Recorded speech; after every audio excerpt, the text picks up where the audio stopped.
Hello everyone, my name is Jamin. Thanks so much for visiting my channel. In this video, I have an IdeaPad Pro 5, the 14-inch Gen 9 model. I'm going to show you how to get inside, access your fan, heatsink, CPU assembly. So first thing, power down your computer, make sure it's off and unplugged from your charger. We're then going to flip our computer over to access our bottom case screws.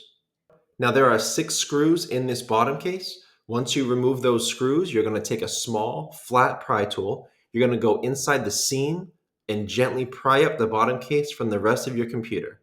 Now in this computer, I found it easier to start near the front 2 corners, work my way down the sides to the rear. But some of you may find it easier to start it in the back corners, do along the top edge here, and come down the sides. I found 2 different ones.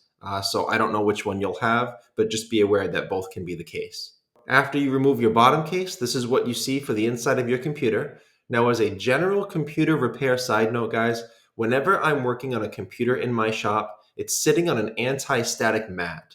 Either that or an anti-static bracelet are great ideas to avoid damaging anything in your computer when you're working on it.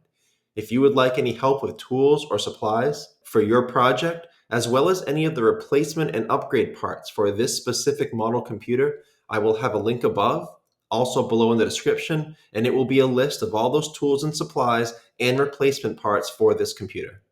Now, before I touch anything in a computer, it's always wise to unplug your battery first. Computers are safest to work on when as little power as possible is running through them. Your battery is right down here along the bottom of my screen. It's held in by 3 screws near the red arrow, and it plugs into the motherboard near the blue arrow.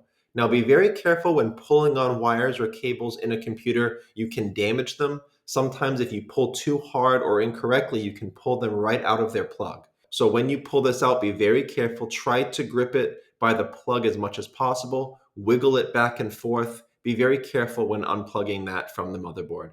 These are your fans right here on either side of my screen.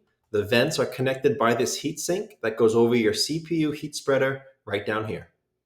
The fans have several screws holding them down. If you're trying to get your fans up, you can replace those independently of the heatsink. You don't have to take the heatsink up to get those fans off. You will have to take off this plastic black guard though to get at those screws and remove your fans. Be very careful when unplugging your fans. Those wires are very fragile. You definitely want to just pull on the plug and not the wires when taking those fans out. Now, I don't know why you guys are here. If you're here just to replace your fans, then this is all you need to know. I will have some fan replacement options for you below in the description in that link with all the tools, supplies, and replacement parts. If you're here though to do something more in-depth, maybe you have some overheating issues, maybe you're really trying to clean out your computer, I will have a video tutorial link below in the description, also above in the video. That tutorial will show you how to fix an overheating laptop. It will show you how to fully clean your fans. It'll also show you how to take up your heatsink and replace your thermal paste. So as a word of caution being in here, anytime you take up your heatsink, and you expose that thermal paste to air, it does need to be reapplied. And in order to do that, you have to clean off all the old stuff from the heatsink and your CPU or your GPU or whatever else it's on. You cannot put new thermal paste on top of old thermal paste. And you also want to put the correct amount of thermal paste down. If you put too little down, it obviously won't do its job. If you put too much paste down, it ends up locking heat in rather than getting it out. So again, that tutorial will be below in the description if you need it. Another shout out to thermal paste. In general, the cheaper stuff will do a good job, but the more expensive stuff will do a better job. So in that list with all the tools and supplies and parts, I will have a couple different thermal paste options for you to choose from. And then last thing I'll shout out, as long as we're here, this is your storage port right there, your single storage port. This computer can be upgraded a little bit on storage.